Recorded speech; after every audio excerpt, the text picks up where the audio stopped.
c'est l'événement qui va marquer un tournant. On a 2000 mètres carrés réhabilités. Je pense que c'est surtout un moment pour reconnaître tout le travail qui a été fait par les personnels, accueillir les nouveaux aussi services qui ont été développés depuis quelques années.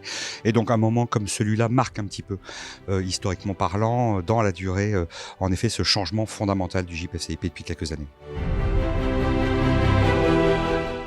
On est en plein dans la rénovation de la formation professionnelle, donc on est toujours dans la mise en œuvre de la loi de 2018. On attend les réformes qui vont arriver.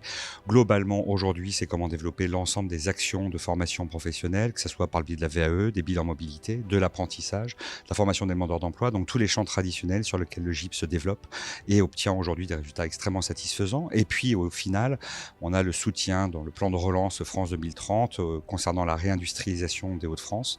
Et donc, on va contribuer, je l'espère en tout cas de tout cœur, à permettre ce redémarrage économique autour de l'industrie notamment. L'important, je pense, c'est donner du sens. C'est-à-dire qu'il y a eu beaucoup de changements, beaucoup de bouleversements réglementaires, administratifs, fonctionnels. Donc, je pense qu'il est extrêmement important que chacun comprenne pourquoi il fait cela et quelle est sa part dans ce projet collectif. Et puis, en effet, le GIP souffre encore un petit peu de ce problème de reconnaissance.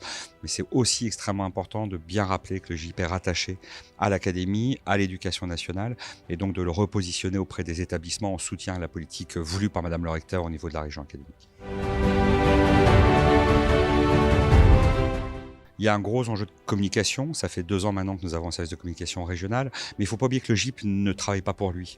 Ce qui est important surtout, c'est que le GIP soit reconnu dans ce qu'il apporte sur le terrain, dans les établissements, auprès des jeunes, des apprentis, des demandeurs d'emploi. Et donc, c'est ce travail un petit peu caché finalement qui honore l'ensemble des personnels qui travaillent au quotidien au sein du GIP. Mais le GIP n'a pas à se faire connaître pour lui-même. Il a vraiment à contribuer au développement de la formation professionnelle. Bon, le GIP idéal, on l'a pas mal.